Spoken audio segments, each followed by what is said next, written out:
আজকে 30শে নভেম্বর, মাস শেষ। তো 24 ঘন্টা পেরিয়েছি জাস্ট।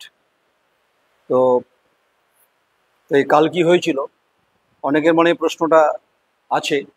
আমি গতকাল রাতেই বসতে পারতাম, কিন্তু কিছু ব্যস্ততার কারণে বসা হয়নি। তার মানে ভাববেন না আমি সংবাদটা পাইনি, সংবাদটা পেয়েছি, ভিডিওটাও পেয়েছি। তো বাসি গুড় খান, ভাল লাগে। বাসি গুড় তো আপনাদের রুটি দিয়ে খেলে দেখবেন দারুণ লাগে। শীতকাল আসছে, ধরুন কার্তিক মাস পড়ে গেছে, আর এই কার্তিক মাস পড়লে ধরুন রুটির সঙ্গে যদি ঝোলা গুড় দিয়ে খান দেখবেন দারুণ লাগবে। প্রশ্ন কি, হঠাৎ করে ঝোলা গুড় রুটি, বাসি রুটি চলে এলো কেন?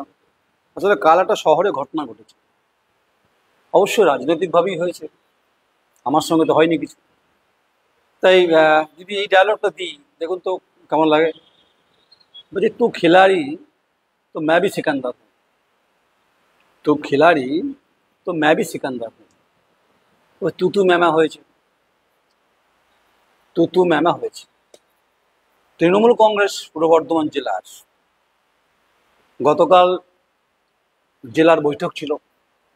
বড়মা কালীবাড়ির পাশে তৃণমূল কংগ্রেসের অফিস, সেখানে সমস্ত বিধায়ক এবং যে জেলা নেতৃত্ব ছিলেন, সভাপতি ছিলেন, সব ছিলেন ওখানে। তো ওখানে তুতু ম্যামা হয়ে গেছে। তুতু ম্যামা কেমন? আসলে তুতু ম্যামা হচ্ছে মানে টেকাটেকি হয়ে গেছে ব্যাপারটা। তো টেকাটেকিটা হয়েছে কি, শাসকের মধ্যেই হয়ে গেছে। আচ্ছা, আপনাদের অনেক কৌতূহল রয়েছে দেখছি, যে কমেন্টস করেছেন ওই টিজারটা দেওয়ার পরে, ভিডিও দিন। ভিডিও আপনাদের শাসকের স্বার্থেই দিচ্ছি না, দিলে সম্মান টম্মান থাকবে না, না আপনাদের, আমার কিছু ব্যাপার ট্যাপার নেই। আমি তো শাসক দল কাউকে, পলিটিক্যাল পার্টির আমি কেউ নই। আমার কাজ সাংবাদিক, আমার কাজ হচ্ছে পোস্টমর্টম করা, তাই সেটাই আমি করছি। তাই গতকাল পাননি, আজকে একটু গুড়ের স্বাদ নিন, আপনার ভালো লাগবে, খারাপ লাগবে না। তো যখন কেউ বলছে যে তু খিলাড়ি मैं भी सिकंदर हूँ, তো कुछ ना कुछ बनता है, कुछ ना कुछ बोलना भी चाहिए। আসলে এই ঘটনাটা হয়েছে আজকে থেকে নয়, 21 সালে। আচ্ছা, প্রথমে যেটা, গতকালের যে মিটিং, পূর্ব বর্ধমান জেলা তৃণমূল কংগ্রেসের যে বৈঠক যেটা ছিল এসআইআর নিয়ে, কিভাবে তৃণমূল কংগ্রেস শাসক দল মোকাবিলা করবে সেই সংক্রান্ত বিষয়ে আলোচনা ছিল, যেটা রাজ্য তৃণমূল নেতৃত্বের নির্দেশেই হয়েছে, সব জেলায় হচ্ছে। আর পুজোর পর সবার সঙ্গে একটু গেট টুগেদারের ব্যাপার ছিল, একটু মিষ্টিমুখের ব্যাপার ছিল। বরফি দিয়ে, কাজু দিয়ে হোক, লাড্ডু হোক, রসগোল্লা হোক, সিঙ্গাড়া গরম গরম, পাশেই ওখানে সিঙ্গাড়া পাওয়া যায়। চপটাও অনেকে খায় না, অম্বল হয়ে যাবে, র্যানটা খেতে হবে, নাহলে প্যানফর্টি খেতে হবে। তাই ওর জন্য কেউ হয়তো কালাকাঁদ, বরফির কাজু, সীতাভোগ বিধানা ব্যাপারটাগুলো সবাই স্বাভাবিক। সবার ধরুন 13টা বিধানসভার সমস্ত বিধায়ক, এই জেলার মন্ত্রীও আছেন, দেখা হয়েছে, যুব সভাপতি, ব্লক সভাপতি সবাই ছিলেন ওখানে। আসল মুদ্রায় আসে, মুদ্রায় তো আসা উচিত, মানে আসল বক্তব্যে আসা উচিত। 21 সালে এখানে যখন তৃণমূল কংগ্রেস জয়ী হলো, সেই সময় বিজেপির ভরপুর আগুন, গনগনে আগুন। এ রাজ্যে তখন ছেড়ে বিজেপির প্রচারের জন্য প্রধানমন্ত্রী, দেশের স্বরাষ্ট্রমন্ত্রী সবাই এসছেন। তা তৃণমূল কটাক্ষ করেছেন যে হেলিকপ্টারে করে ডেলি প্যাসেঞ্জারই হয়েছে, প্লেনে করে দিল্লি থেকে এসছে, ডেলি প্যাসেঞ্জারই হয়েছে, কিন্তু সিটটা কিন্তু বিজেপি কিছু করতে পারেনি 21 সালে। তাই তৃণমূল কংগ্রেস নাকি জিতেছে। হ্যাঁ, স্বাভাবিক জিতেছে, কিন্তু কিভাবে জিতেছে সেটা তো যিনি তৃণমূল কংগ্রেস বলতে পারবে, আমি তো বলতে পারবো না। আচ্ছা, তখন ওখানে পুলিশ সুপার যিনি ছিলেন এবং ডিস্ট্রিক্ট ম্যাজিস্ট্রেট, তাদের নিরাপত্তা বিষয় ছিল। আসলে বিষয়টা হচ্ছে যে সেই 21 সাল থেকেই হচ্ছে রে এই শহরের যে যুব আর মাদারের নেতৃত্বের লড়াই ছিল। আচ্ছা, এটা শোনার পর আবার কেস দেবেন না, আবার কেস দেওয়ার জায়গাতেই নেই আপনার। কালকে টিকাটিকি হয়েছে, তুতু ম্যামা হয়েছে, সংবাদ হয়েছে। তাই 21 সাল থেকে কিন্তু ফুসছিল। এ বলছে হাম কিসি সে কম নেই, ও বলছে হাম কিসি সে কম নেই। তো যখন হাম কিসি সে কম নেই তো হয়েছে, এক জায়গায় হয়েছে ওই পাথরের বাটিতে পায়েসের মতো কেস, তলায় বাটিটা হয়তো ফুটো ছিল, গড়িয়ে পড়ে গেছে। আবার যদি পায়েসটা যদি গড়ায় কারণ, তাও তো গায়ে চ্যাটচ্যাটে লাগবে, সে আবার বাঁচি বাঁচি বসতে পারে। হয়েছে, ফুঁস ছিল। মানে এপার ওপারের ব্যাপার ছিল, ওপারা আর এপার। কিন্তু ব্যাপারটা বর্তমান শহর, সবাই বলছে, আমরা বলছি দেখে নেবো ব্যাপারটা, মানে ওরা বলছে, আমি বলছি না। তো যাই হোক, সেটা হচ্ছে যে প্রশ্নটা ছিল এটাই, যে যিনি এখানকার বিধায়ক আর যে যুব নেতা যেটা বলছে, আচ্ছা, যা সূত্র মারফত, যা সোর্স মারফত যা জেনেছি সেটাই বলছি। যদি চান তো আমার কাছে ভিডিও আছে, আমি দেখিয়ে দিতে পারি, বা কিছু কল রেকর্ড আমার কাছে আছে, সেটা দিলে বিড়ম্বনা বাড়বে আপনাদের। তাই বিড়ম্বনা না বাড়িয়ে আসল কথায় আসি। তো বক্তব্য হচ্ছে যে মানে ইস্যুটা কিভাবে উঠলো, 21-এর বিধানসভা নির্বাচনে নাকি যুব নেতা, তিনি নাকি সহযোগিতা করেননি, পিছনে কনস্পিরেসি করেছেন। এই লার্জার কনস্পিরেসির মানে কথা যখন বলেছেন, ফুঁসে উঠেছেন তিনি, সঙ্গে সঙ্গে মোকাবিলা হয়েছে। আর মোকাবিলা হয়েছে ভরা বাজারে হয়েছে, সেখানে সভাপতি, মন্ত্রী, সমস্ত বিধায়ক, ব্লক, যুব সব সবাই ছিলেন। কিরকম হয়েছে? কারণ হচ্ছে যে পাল্টাও তিনি বলেছেন যে, মানে যেহেতু অভিযোগ করছে যে তাকে হারাবার জন্য অনেক চেষ্টা হয়েছে, যে আলটিমেট জিতেছে তৃণমূল কংগ্রেস, ভোট দিয়েছে জনগণ, তৃণমূলের কর্মী সমর্থকরা ভোট দিয়েছে, বিষয় তো সেই জায়গা।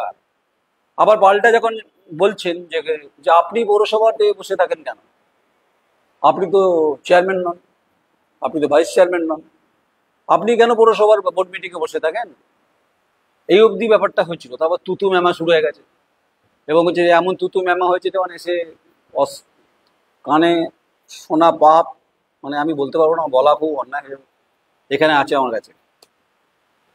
তো সেটা আবার মানে ধাক্কাধাক্কির পর্যায়ে পৌঁছে গেছে। বিধায়ক তো মানে জেলা সভাপতি চুপ, কিছু বলতে পারছে না। আসলে এসআইআর পুরো তো লাঠে তুলে দিয়েছে, এই যে তু খেলারে ম্যাচ সেখানটা। দেখুন, রাজনীতিতে একে অপরকে টেক্কা দেবে এটাই স্বাভাবিক। শাসক দলের মধ্যে যেমন লড়াই আছে, তুমি সব সব দলেই লড়াই আছে, যে যাকে ছাপিয়ে চলে যেতে পারবে। এখন কার অনুগামী কত বেশি, এবং সে কে কতটা সংগঠন করছেন, এবং কেউ যদি জেলার যুব দায়িত্ব হয় তার সাংগঠনিকভাবে একটা সংগঠন থাকবে, আর যদি বিধায়ক হন তার একটা শুধুমাত্র বিধানসভার মধ্যে থাকবে। কিন্তু ইন্টারভেনশন একটা শব্দ এসেছে, ইন্টারভেনশন, এই শব্দটা মানে উনি বলেননি, আমি বলছি। ইন্টারভেনশন মানে এটাই, যে বলছে ব্লক কমিটি এবং গঠনের সময় ইন্টারভেনশন করেছেন, হচ্ছে যে যাকে ইঙ্গিত করেছে যে আপনি করেছেন, তখন আপনি নাক গলিয়েছেন। আচ্ছা, সভাপতির কি কাজ ছিল? সভাপতি ছিল ব্যাপারটা থামানো। বাকি বিধায়করাও মোটামুটি অবাক হকচকিয়ে গেছে। এক তো কার মুখে, অনেকের মুখ মুখ সিটিয়ে আছে, কালো হয়ে গেছে, কেউ টিকিট পাবে, কে টিকিট পাবে না, তারপর যদি এই সমস্ত হয়ে যায় ব্যাপারটা, টিকাটিকির জায়গায় যদি চলে যায়। আচ্ছা, গোটা ঘটনাটা কিন্তু একদম অভিষেক বন্দ্যোপাধ্যায় সাধারণ সম্পাদক টেক ওভার করেছে, আমার কাছে যা খবর আছে, এবং ক্যামাক স্ট্রিটে পৌঁছে গেছে। এবং ক্যামাক স্ট্রিট যখন পৌঁছেছে, তাহলে এটা বরদাস্ত করবেন না। এবং এ কথাও হয়েছে যে কে কত টিকিট পায় দেখা যাবে। আচ্ছা, সেটা তো দল ঠিক করবে। মানে এবারে মমতা বন্দ্যোপাধ্যায় শেষ কথা নয়, কিন্তু অভিষেক বন্দ্যোপাধ্যায়ের সিগন্যালটা পেতে হবে, যেটা গুরুত্বপূর্ণ, যেটা শোভন চ্যাটার্জির ক্ষেত্রে হয়েছে। হতে পারে তিনি মমতা বন্দ্যোপাধ্যায় আদরের কানন হতে পারেন, কিন্তু মিটিংটা কিন্তু আগে হয়েছে অভিষেক ব্যানার্জির সঙ্গে, অভিষেক বন্দ্যোপাধ্যায়ের সঙ্গে। তবেই মমতা বন্দ্যোপাধ্যায়ের সঙ্গে দার্জিলিংয়ে দেখা করতে গেছিলেন বান্ধবী, এখন তো বান্ধবী নয় অবশ্য, বৈশাখী দেবীর সঙ্গে তিনি দেখা করতে গিয়ে তিনি এখন এনকেডিএর চেয়ারম্যান হয়েছে। সিগন্যাল কিন্তু ওই যে ওই ক্যামাক স্ট্রিট, অভিষেক বন্দ্যোপাধ্যায় সাধারণ সম্পাদক। তাই গতকালের যে 29 তারিখে গরমাগরম যে চিত্রনাট্য যেটা হয়েছে বর্তমান শহরকে কেন্দ্র করে, সভাপতি এবির অফিসে পৌঁছেছে, সেটা সত্য মারফত জেনেছি। ফলে আরও ব্যাপারটা বেলুনটা ফুলেছে। তো দল এমনি খুঁজছিল যে ভাই এরকম ঘটনা, দেখুন গ্রহণযোগ্যতা তো আছেই আছে, আমি কারোকে নাম করছি না, যে বিশেষজ্ঞ সমীক্ষা সংস্থাই হোক, যুব নেতৃত্বই হোক, বা কিছু সাংসদ হোক, বা তারুণ্যের প্রতি অভিষেক বন্দ্যোপাধ্যায় যেহেতু নেতৃত্ব দেন তার প্রতি যোগাযোগ অনেকেরই আছে, মানে ওদের দলের ক্ষেত্রে বলছি, থাকবেই। তাদের নেতা অভিষেক বন্দ্যোপাধ্যায়, নেত্রী মমতা বন্দ্যোপাধ্যায়। তাই এবারে যদি কেউ মনে করে থাকে যে মমতা বন্দ্যোপাধ্যায় মুখ্যমন্ত্রী, তিনি শেষ কথা বলে দেবেন, টিকিটটা পেয়ে যাবে, এটা হবে না। আমার কাছে যতটুকু সংবাদ, যে অসমর্থিতই বলছি, সূত্রে যা পেয়েছি, এবারে টিকিট দেবে হিসেব হবে 5 বছরের পারফরমেন্সে কে কী করেছে, 21 থেকে 26, তার হিসেবটা অলরেডি চলছে। কারণ সমীক্ষক সংস্থা এসেছিল 28 তারিখে, এই আমি যেখানে বসে আছি না আমার অফিসটায়, এই আশেপাশেই এসেছিল, কোথায় এসেছিল বলবো না।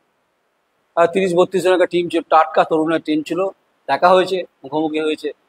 দেখ, ছেড়ে দিন, বললে সাসপেন্স বেড়ে যাবে, ধর্পণ বেড়ে যাবে আপনাদের। তাই এবারে কিন্তু 16টা বিধানসভাতে কিন্তু যদি অন্তর্কল না মেটে, শাসকের কপালে ভাঁজ আছে।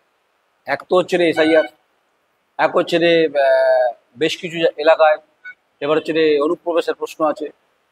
রোহিঙ্গার প্রশ্ন এখানে নেই, কিন্তু যেটা আছে জামালপুরে, সদ্য বাংলাদেশ থেকে এসছেন, এখানে ভোটার কার্ড হয়ে গেছে, এটা কিন্তু জামালপুরে কিন্তু কাটা আছে।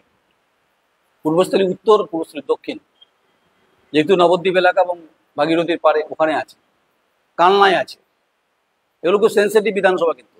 পূর্বস্থলী উত্তর, পূর্বস্থলী দক্ষিণ, কালনা ও জামালপুর, এই অঞ্চল কিন্তু সেন্সিটিভ ইস্যু। কারণ এখানে কিন্তু অনুপ্রবেশের প্রশ্নে এসআইআর নিয়ে কিন্তু উত্তপ্ত পরিস্থিতি হওয়ার সম্ভাবনা আছে, আইবি সূত্রে যা খবর। আচ্ছা, প্রশ্ন হবে যে আপনার আইবির কাছে খবর আছে? ইন্টেলিজেন্স ব্যুরো হচ্ছে সেন্ট্রাল গভর্নমেন্ট অফ ইন্ডিয়ার। আরে সাংবাদিকতা করবো, হরিকীর্তন খবর রাখবো না, তা কখনো হয়নি। আইবি তো ওই বিশেষজ্ঞ সমীক্ষা সংস্থা না, তারা দেশের গোয়েন্দা দপ্তর, তারা কোথায় কি হচ্ছে খবর রাখে। তাই এই জামালপুর নাম করে স্পেসিফিক জামালপুর, কালনা আর পূর্বস্থলী উত্তর এবং পূর্বস্থলী দক্ষিণ, এই 4টে বিধানসভা, কাটোয়ার কিছুটা অংশ আছে, যারা সদ্য সমাপ্ত হচ্ছে এই পথনাটিকা করে বাংলাদেশ থেকে এসছেন, মানে কেউ ঢাকা থেকে এসছেন, কেউ ময়মনসিংহ থেকে এসছেন, কেউ হচ্ছে ওই ঝিনাইদহ থেকে এসছেন, কাছেরকোল থেকে এসছেন, কেউ হচ্ছে বামুনিয়া থেকে এসছেন, কেউ হচ্ছে যশোর থেকে এসছেন, খুলনা থেকে এসছেন, এসে এখানে সেটে গেছেন, পুরো সেটে বসে গেছেন, আধার কার্ড ভোটার কার্ড হয়ে গেছে, যেগুলো দিয়ে এসআইআর দিয়ে কাটা আছে এবার। তাই যেহেতু কাটোয়া বিধানসভার মধ্যে দায়ীহাটটা আছে বা দায়ীহাটের চাপ আছে, ওই অংশ থেকে লিড পাওয়া মুশকিল আছে। ওখানে আবার জানেন তো বর্গিহানা হয়েছিল, ইতিহাসটা একবার খুব জেনে নেবেন না। ওখানে বর্গিহানার সময় বর্গিহানা হয়েছিল, সেই এখনো সেই মন্দির ফন্দির আছে। আচ্ছা, মোটামুটি এই হচ্ছে পরিক্রমা হলো, আপনাদেরকে বললাম। তাই পথনাটিকা করতে করতে যারা এসেছেন বাংলাদেশে, তাদের কপালে ভাঁজ আছে, কিন্তু ভাঁজটা শাসকের অন্দরই হয়েছে। তাই তু খেলারি মা সিকান্দার, হাম কিসি সে কম নেই, এটা মোটামুটি হয়েছে। এবং আশা করি ঝোল গুড় দিয়ে রুটি আপনাদের জানি না কেমন লাগবে, যদি কমেন্টস করার থাকে কমেন্টস করবেন। আমি বলছি রে, পরিস্থিতি না পাল্টে যায়। কেউ যদি বলে হাম সিকান্দার হ্যাঁ, এটা হয় না। কখনো কখনো सिकंदर को भी झुकना पड़ता है। इतिहास यही कहा, इतिहास का गवाह जहाँ पर बात होता है, ইতিহাসে যা ঐতিহ্য বলে, যে যত বড়ই সাম্রাজ্য থাক না কেন, মোগল সাম্রাজ্যের পতন হয়েছে, সুলতানি সাম্রাজ্যের পতন হয়েছে, ব্রিটিশরা পালিয়ে গেছে বিপ্লবীদের মানে আওয়াজ, স্লোগান, রক্তাক্তের পরিস্থিতির মধ্যে দিয়ে। তাই সিকান্দার কখনো কখনো কন্টিনিউ থাকতে পারে না, সিকান্দারকে ঝুঁকতে হয় কখনো কখনো কাঁধ নিচু করে। এটাই হয়েছে। বাকি কথা হবে পরে, কার কপালে কি ভাঁজ আছে, কে কতটা সর্ষের তেল মেখে স্নান করেন, দামোদরে ডুব দেন, সেটা পরে হবে একদিন। কেউ কুয়োতে বালতিতে স্নান করেছেন, সেটাও বলবো একদিন। আর কারা কারা কি করেছেন বলবো, বামফ্রন্টের বিরুদ্ধে বলবো, ভাববেন না, বিজেপির বিরুদ্ধেও বলবো। আরে তথ্য ভিত্তিক, এটা হয়েছে তো নাকি। আর যদি আপনারা কমেন্টস বক্সে বলেন যে প্রমাণ দিন, পরে প্রমাণ সংবাদ মাধ্যমে বেরিয়েছে, সংবাদপত্রে বেরিয়েছে, আছে। কিছু নেতা ফেতার সঙ্গে আমার তো যোগাযোগ আছে, নাকি না নেই, এতটা খেলো ভাবছেন কেন আমাদের? আপনার দলেরই তো কিছু সিনিয়র নেতা ফেতার সঙ্গে আমার যোগাযোগ আছে, তাদের কাছ থেকে কথাবার্তা হয়েছে, তারাই ফোন করে শত উদ্যোগ প্রণোদিত হয়ে ব্যাপারটা বলেছেন। তাই কালকে রাতে আর বলিনি, আজকে বলে দিলাম। ভালো থাকবেন, কমেন্টস করবেন, ঝগড়া করবেন না, এটা আপনাদের পক্ষে বিপদ হতে পারে। অন্তর্কলহ যদি হতে থাকে না, তাহলে পিছন দিকে দেখবেন বামপন্থীরা ঢুকে পড়ছে, নাহলে দেখবেন বিজেপি ঢুকে পড়ছে, ওই সিঁধের মতো, সেই সিঁধে চোরের মতো ঢুকে যাবে, বুঝতে পারবেন না। তাই আপনাদের বোঝা ঠেলা আপনারা সামলাবেন, আমি তো কিছু করতে পারবো না। আমার কাজ যা দেখা তাই বলা, যা দেখেছি তাই, যা শুনেছি তাই বলেছি, যা আছে তাই পরিপ্রেক্ষিতে বলেছি। তবে এই ভিডিও বাজারে বেরোবে না, নিশ্চিত থাকুন, কথা দিচ্ছি, দিলে অস্বস্তি বাড়বে। নমস্কার, আমি নয়ন রায়।